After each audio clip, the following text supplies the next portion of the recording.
Il y a des trucs indispensables pour maigrir et d'autres qui sont complètement inutiles. Par exemple, les régimes déjà tout faits, qui sont même pas personnalisés, ça marche au début et ensuite tu vas tout reprendre. En vrai, les 3/4 du temps, c'est des régimes qui sont hyper restrictifs. Tu vas perdre vite, mais tu vas laisser tomber au bout de 2 semaines et tu reprendras tout ce que tu auras perdu. Donc c'est pas adapté à ton métabolisme, c'est pas adapté à ton style de vie, donc zéro durabilité. Faire un sport que t'aimes, c'est important, mais c'est pas indispensable pour perdre du poids. L'essentiel, c'est juste que tu sois régulière. En vrai, si tu fais un sport que t'aimes, tu vas bien plus tenir que si tu te forçais à faire un sport que tu détestes.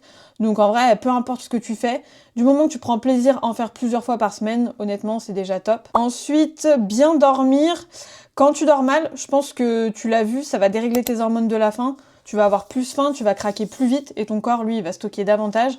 Moi, je te conseille de dormir au minimum 7 heures par nuit si tu veux mettre ton corps dans les meilleures dispositions pour maigrir. Donc, pour moi, c'est un truc qui est quand même très important. Il faut dormir correctement et assez d'heures par nuit. Tiens, les gélules brûle-graisse. Ça sert à rien.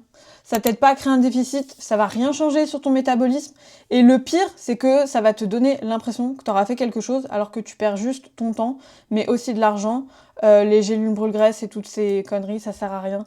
Ça dégage. Ensuite, manger sain, je vais le mettre dans utile. C'est important de manger des aliments qui sont riches en nutriments, mais attention quand même, sain, ça veut pas dire faible en calories. Il faut absolument pas confondre les deux.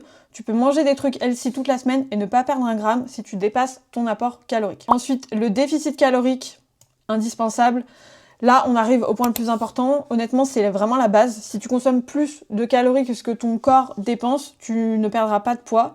Donc, essaye d'augmenter ton activité physique pour brûler plus de calories ou de réduire tes calories par l'alimentation. Moi, je te conseille de faire les deux si tu veux avoir les meilleurs résultats possibles. S'hydrater correctement, ça aussi, c'est aussi important que le sommeil. Il faut s'hydrater correctement. Ça, c'est hyper négligé, mais c'est la base. Si tu bois pas assez, tu vas faire de la rétention d'eau et c'est là que tu vas te sentir gonflé.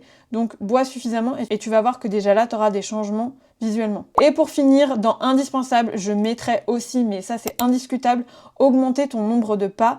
Alors ça, c'est clairement sous-coté. Pourtant, si tu marchais un peu plus chaque jour, rien que ça peut déjà débloquer ta perte de poids. N'oublie pas que si tu passes la journée assise, que tu fais genre 4000 pas par jour, il faut essayer d'augmenter ton nombre de pas. Moi, je te conseille d'augmenter à peu près de 20% et tu vas voir que déjà rien que ça va débloquer ta perte de poids. Je passe un TikTok par jour avec mes meilleurs conseils en nutrition et perte de poids, alors abonne-toi.